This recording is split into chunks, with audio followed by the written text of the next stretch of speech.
11:28 minutos, estamos comenzando ya con prácticamente el último bloque de la mañana, va a quedar ya 11:28 minutos con Graciela Picción, y bueno, que hoy regresa después de un viernes de descanso, y estamos muy de transición también, así que vamos a hablar de lo que viene, de lo que se conoce, bueno, con estos últimos movimientos del gobierno de Mauricio Macri, hasta uno de los últimos días. Yo creo que va a ser con polémica en esto de firmando por decreto, se publica en el boletín oficial, se da marcha atrás, algo que ha caracterizado creo que por largo tiempo este año 2019. Graciela, ¿qué tal? Buenos días. Hola Laura, buen día a todos los que nos siguen. Y sí, ¿no? Hablar en estos días de la política nacional nos lleva a esto, propio de una etapa de transición. Y sí, uno también no puede evitar hacer ciertos balances y comparaciones respecto a cómo empezamos este periodo, las expectativas que teníamos en este periodo y bueno, cómo estamos llegando, ¿no? De todos modos, voy a dejar el balance para el próximo encuentro, que ya va a ser bien cercano a la entrega, ¿no? Al paso del mando. Creo que, bueno, ahora las novedades que tuvimos esta semana tienen que ver con lo que vos decías, ¿no? De algunas leyes, dado que el Congreso, que estaba prácticamente inactivo, recordemos que este año, debido a tantas elecciones, hubo apenas 7 sesiones del Congreso. Y bueno, esta semana se presentaron algunas leyes, un tanto llamativo, dado que ya se va al gobierno, pero tuvimos leyes que son muy necesarias, ¿no? Como la de alquileres, la de góndola. Y lo que vos decías recién, este modus operandi del gobierno de hacer y después deshacer, decir y después desdecir, ¿no? Que da la impresión de un gobierno que no tenía, digamos, muy aceitada la forma de gobernar, que no tenía tampoco muy sólido los distintos intereses internos. Y bueno, hay casos también en que se habla de mala praxis, que digamos es otro tema. La ley de alquileres, que viene también a aliviar un poco la situación, principalmente en la ciudad de Buenos Aires, ¿no? Creo que está pensado más en nada en esta situación de emergencia, porque hay un 80% de personas, digamos, que alquilan.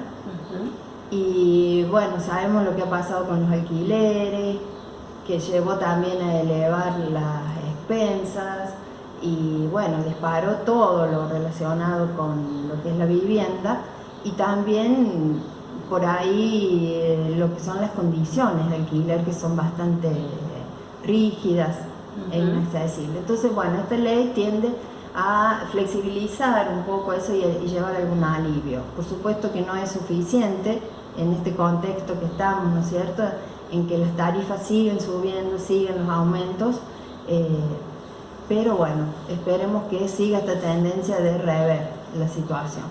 Y la ley de góndola también, ¿no? El consumo, que sabemos que se ha retractado muchísimo, la elevación de los precios, y más que nada, digamos, creo que en estos dos casos, como en la mayoría de los aspectos de las políticas públicas, hemos estado ante un estado muy inactivo, ¿no es cierto? Un estado inoperante, porque si bien los precios subían, también nos encontramos con que no había ningún organismo que los controle.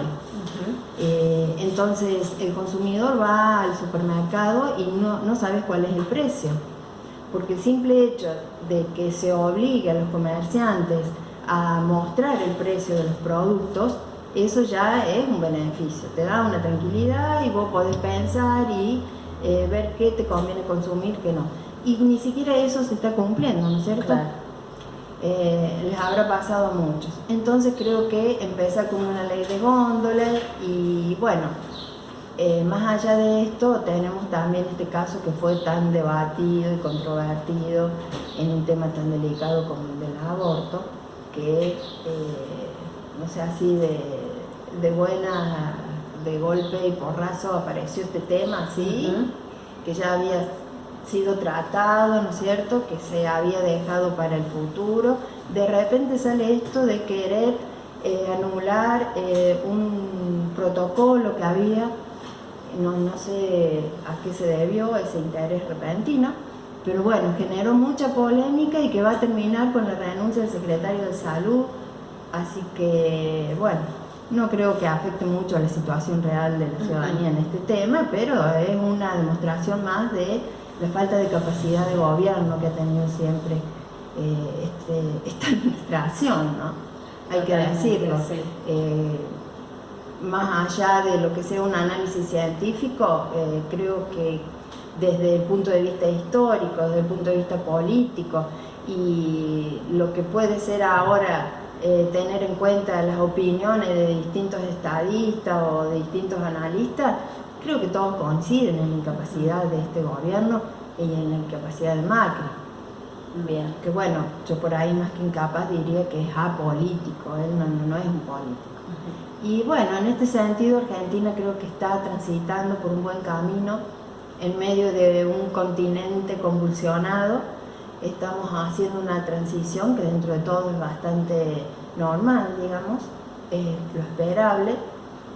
Y te diría que lo que se transmite a través de los medios, lo que yo he percibido, es que aquí el poder lo tiene a partir de los pasos, que lo venimos viendo, ¿no? Pero ahora más que nada, desde donde salen las medidas y las políticas es desde el futuro presidente, ¿no es cierto?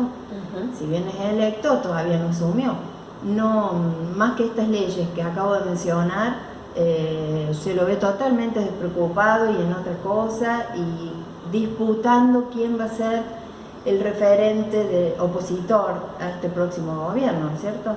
O sea que lo que permanentemente hemos venido viendo, y sobre todo este año, es que el presidente ha sido candidato, ahora quiere ser oposición, y se olvida que está siendo el presidente.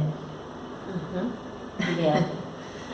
Le voy a dar paso a Federico, porque también está Federico Díaz Zurita, es de la ciudad de Oliva, bueno, vinculado y relacionado también en su tiempo con la política y bueno, con un partido que hoy es referente y a futuro, o sea, ubicarse en nada más y nada menos que la presidencia. Federico, ¿qué tal? Buenos días. ¿Cómo andas, Laura? ¿Qué tal? Un gusto saludarte a vos, a la audiencia aquí de la radio, y a Graciela también un gusto conocerla y bueno, poder interactuar y poder compartir esta mesa hablando de política. Coincido un poco con lo que decía Graciela y a una observación a futuro de esta posible oposición que puede llegar a tener el kirchnerismo, que al día de hoy, al viernes penúltimo de noviembre, no se sabe si va a ser Macri o si va a ser el radicalismo, ¿no? Porque si uno ve las medidas y cómo ha dinamitado, cómo viene dinamitando el actual presidente Mauricio Macri toda esa construcción que lo llevó a sacar el 40% de los votos, me parece que es un hecho a observar, ¿no? De hecho, como decía Graciela, la renuncia del ministro de Salud, hay una cuestión ahí que al radicalismo no le ha caído nada bien. Incluso se habla en algunos sectores o han intentado o van a intentar despegarse un poco, ¿no? Entonces por eso la pregunta, ¿va a ser Macri opositor, digamos, en representación del PRO o en representación de todo cambio, ¿no? Porque me parece que ahí va a haber una disputa que el radicalismo debería plantearse seriamente como partido centenario, es decir, como ha ocurrido, como ocurre en otras partes del mundo y como ha ocurrido en la Argentina, debería ser el radicalismo, ¿no? La verdadera oposición al peronismo, al kirchnerismo, al fernandismo, no sé cómo le irán a poner ahora esto de los ismos, ¿no? Sí. Que se viene utilizando últimamente, que me parece que sería el radicalismo los que deberían realmente levantar las banderas, porque ellos sí nos da toda la impresión, como lo decía Graciela, el radicalismo está preparado políticamente, digamos, por estas cuestiones, ¿no? Claro. Me llama la atención, algo que no sé cómo van a acomodar, digamos, las cosas, o sea, lo mal que están las relaciones, ¿sí? Dentro de lo que es Cambiemos, porque el 10 de diciembre van a tener que asumir una oposición donde fueron a las elecciones juntos, pero también se está hablando de que desde el 10 de diciembre, o sea, la Unión Cívica, o desde estas últimas elecciones, el radicalismo ya deja de pertenecer al movimiento, o sea, rompe la alianza, pero tienen 4 años de gestión para convivir. Entonces, ¿cómo se conviven separados, digamos? O sea, porque para compararlo en una relación, digamos, personal o de persona a persona, o sea, separados, tener que convivir. Claro. Son 4 años de gestión que tienen que Sí. asumir. Sí, yo creo que esto un poco se va a ir viendo sobre la marcha, porque el radicalismo estuvo siempre dividido entre digamos, el núcleo de personas que apoyaban totalmente, como Negri, Sanz, ¿no es cierto? Sí. Que apoyaban totalmente Morales. Desde esa reunión que se hizo en Gualeguaychú, allí, ¿no es cierto?, quedó La marcado. famosa foto. Sí, los que estuvieron con Macri y los que no.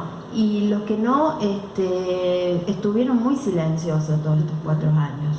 Recién al último y de vez en cuando alguien hablaba, ¿no es cierto? Pero hubo el apoyo de un sector que yo creo que le hizo mucho daño al radicalismo, que perdió una oportunidad histórica el radicalismo, porque yo creo que quien tendría que haber sucedido a Cristina Fernández tendría que haber sido un radical, Claro.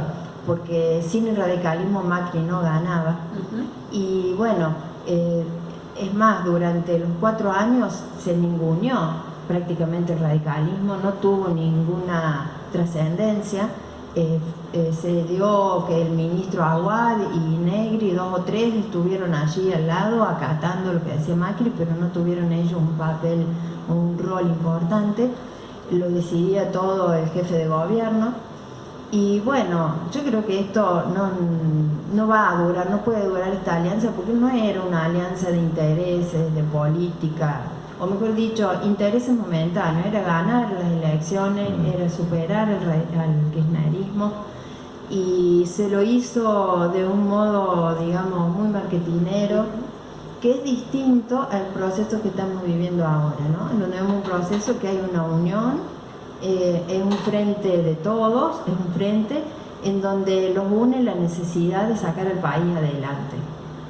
Que en esto también se ven contagiados algunos líderes radicales, ¿no? Como por ejemplo los intendentes del interior. Sí, seguro. Sí. Ven, Que ya- es una necesidad. Que ya hay muchos que están buscando Trabajando, alinearse o trabajando para alinearse al gobierno de Fernández. Con relación a lo que vos decías, Graciela, y me parece un hecho no menor de observar qué es lo que pasó en Córdoba, ¿no? O sea, Córdoba tenía el candidato, o por lo menos uno de los líderes que venía mostrándose como un posible líder a nivel nacional, y bueno, a raíz de esto que decís vos, ¿no? De haber tenido a Aguad en el gobierno como ministro, Mario Negri, que no llega, Mario Negri nunca llega, digamos, terminó perdiendo, digamos, la capital de la ciudad de Córdoba, quizás el bastión más grande que tenía el radicalismo en el interior. No es un dato menor.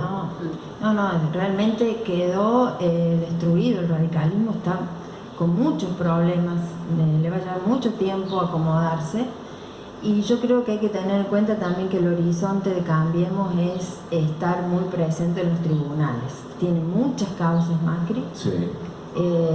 Hay muchas causas contra los ministros también, en donde esto también va a influir en el rol que puede ejercer, porque está muy, muy comprometida, digamos, su imagen, su posición, porque hay ya muchas denuncias y procesos judiciales que están en marcha.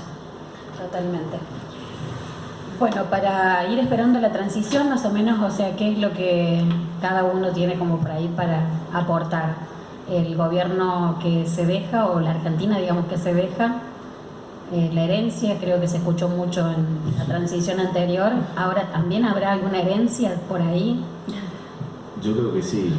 Volviendo al tema de lo político, y ya te respondo un poquito esa cuestión,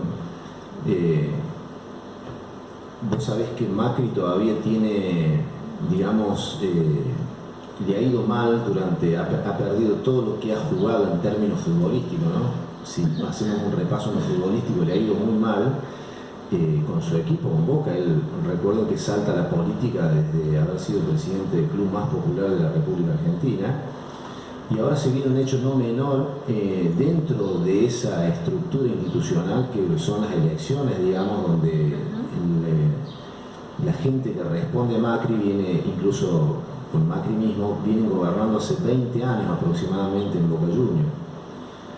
Y ahora va a haber elecciones dentro de muy poquitos días, en el mes de diciembre, donde existen grandes chances de que pierdan justamente ese espacio de poder político, si se quiere, que tienen dentro de la estructura de Boca Juniors, ¿no? A partir de la aparición de Juan Román Riquelme, que es un emblema de la institución,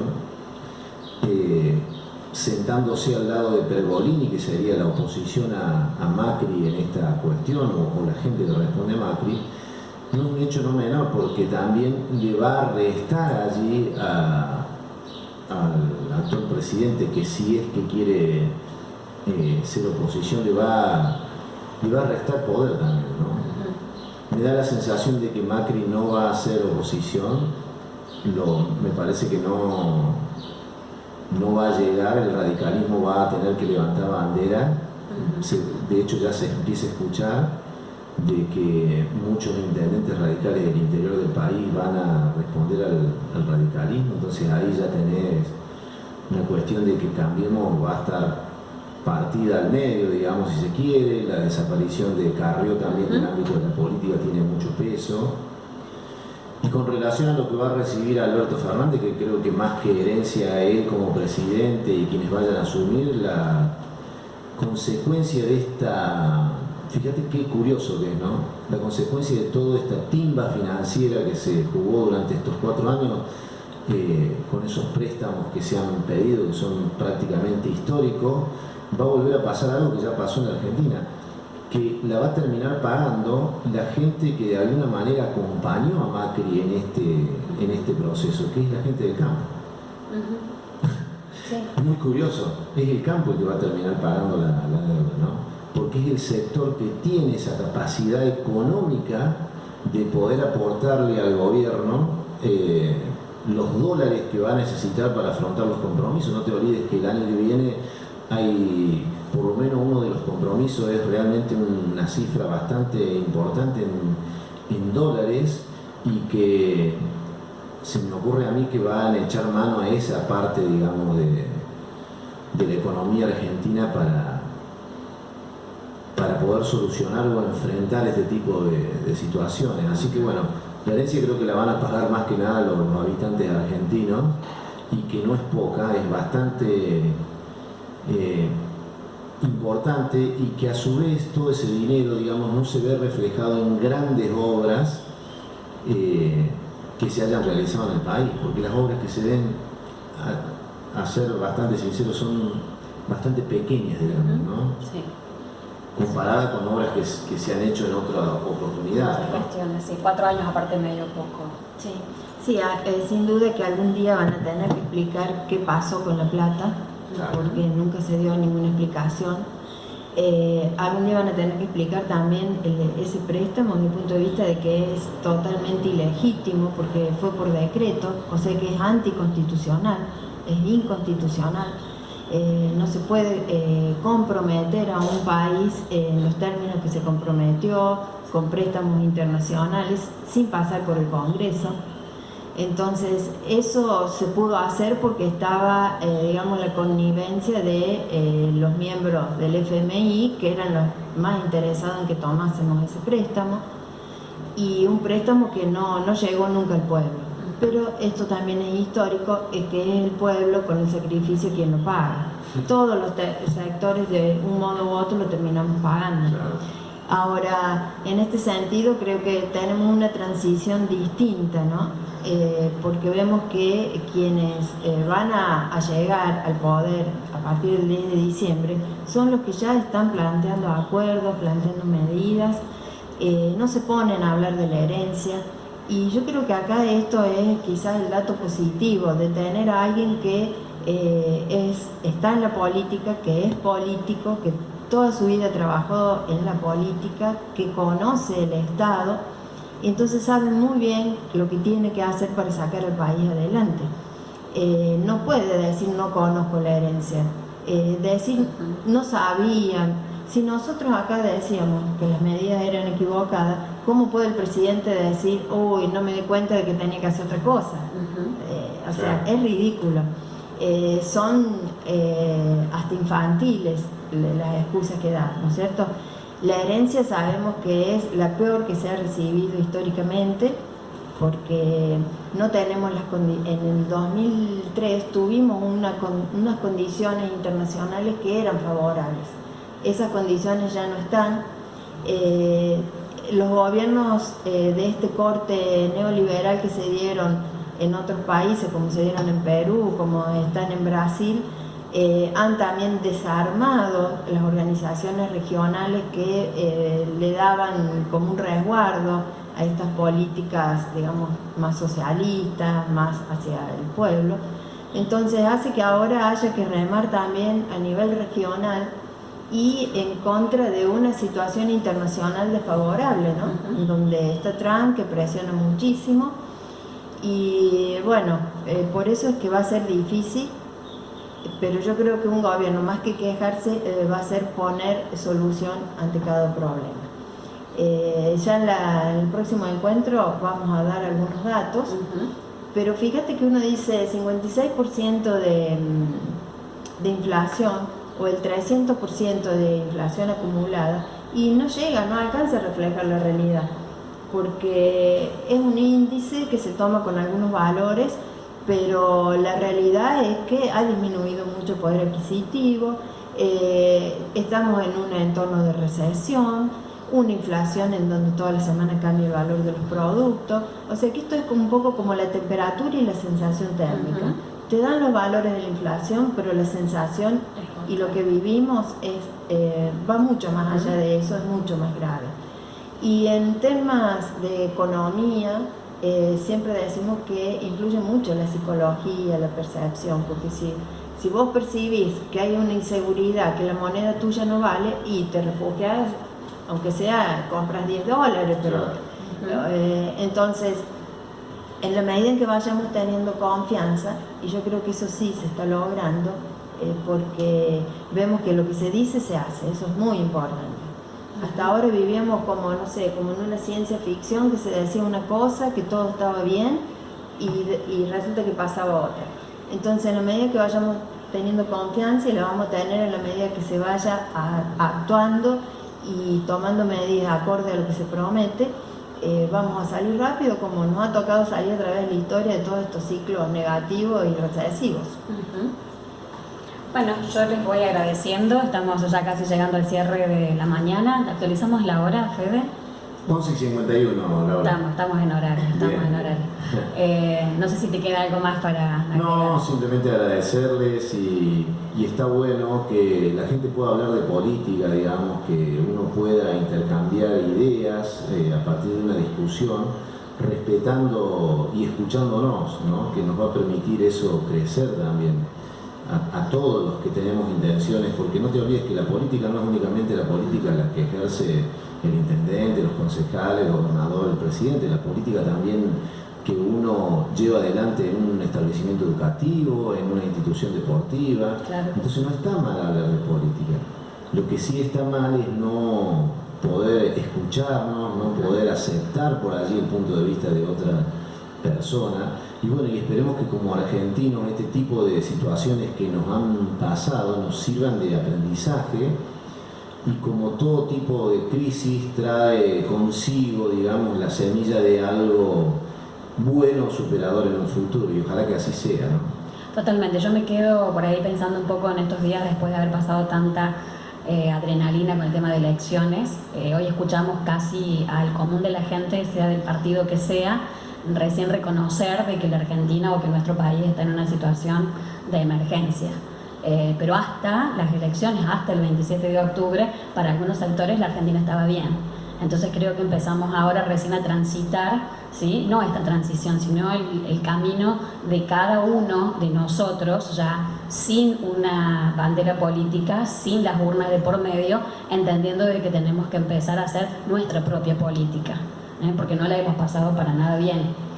pero recién ahora empezamos a unificar discursos donde ahora todos, sean del partido que sea, y no, pero las decisiones que vamos a tomar para el 2020, como los presupuestos que se están presentando, y bueno, pero hay que ser austeros porque en la situación en la que nos encontramos, pero hace un mes atrás casi nos decían de que estaba todo bien. Entonces creo que por ahí, recién ahora vamos a empezar a escuchar un poco más de similitudes y verdades, ¿no? Sí, creo que esto tiene que ser un aprendizaje, fundamentalmente el rol que cumplieron los medios, porque, por ejemplo, en los países vecinos que están sufriendo realmente una situación muy grave, vemos que el discurso es el mismo. En todos se pretende hacer una reforma laboral, una reforma previsional, en todos sale el presidente a decir que ahora los escucho, que ahora los entendió, pero digamos, todavía no se logran reformas profundas. Y vemos en cada uno de ellos que hay un discurso que es el discurso que escuchamos a través de todos los medios. Entonces, no hay que creerlo, hay que creer más vale en lo que uno ve en el entorno, y en esto tratar de ser solidario, no porque yo esté bien. Nosotros acá tenemos un entorno que en general está bien porque es el campo, pero realmente el campo estaría mucho mejor si todos tuviéramos mujer mejor, porque yo digo, el campo nos viene a salvar, pero no porque sea por virtud, porque sea un éxito, sino por defecto. Como no logran nunca el desarrollo, ¿no es cierto?, sustentable, sostenido en la industria, en todo lo que se había logrado un cierto nivel de desarrollo, se frenó. Entonces no nos queda otra que recurrir al campo, que por obra de la naturaleza siempre anda bien, no por obra de la política. Entonces, cuando se desarrollen los otros sectores, el campo también se va a ver beneficiado. Desgraciadamente, esto es un defecto que hace que tengamos que recurrir a lo único que nos da la naturaleza en forma casi espontánea. Pero ha sido un aprendizaje a tener en cuenta, estar atento qué pasa en los otros países. Yo creo que Argentina fue un ejemplo para Chile, para Bolivia. El Evo le decía que, ojo, que podemos terminar como Argentina. Los chilenos ven lo que pasó en Argentina con una y con otra política. Entonces, la ciudadanía que hoy en día tiene acceso a tecnologías, ve, compara, y por eso actúa, en función de eso actúa, sobre todo los jóvenes, ¿no? Como lo decíamos. Tal cual. Están en contacto, ven la realidad, y bueno, no quieren ese pasado de sometimiento, ese pasado de trabajar para otro, y con un desconocimiento total de todos los derechos sociales, económicos que se han venido firmando en los tratados y que son acuerdos que tienen el nivel constitucional y que sin embargo ningún Estado lo cumple. Así que bueno, tiene que ser un aprendizaje esto que viene desde los medios y cómo nos puede afectar como sociedad, ¿no? ¿Queda algo más? No, gracias, un gusto compartir con ustedes. Bueno, muchísimas gracias. Gracias a ustedes. Hasta la próxima. Nos vemos el viernes si Dios quiere.